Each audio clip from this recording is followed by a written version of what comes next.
How to change Google password on mobile. So hello guys, welcome back to my YouTube channel. If you also want to change your Google account password on mobile, here's what you need to do.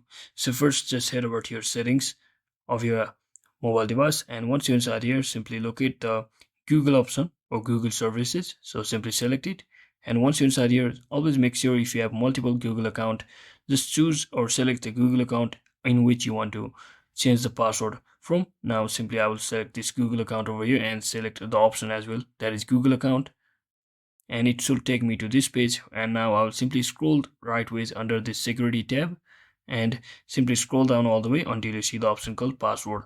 So just tap on this, and once you tap on this, it will ask you to verify that if it's you or not. And finally, once you're inside this screen, you can basically give your new password and confirm the new password and click on change password to successfully change your Google account password.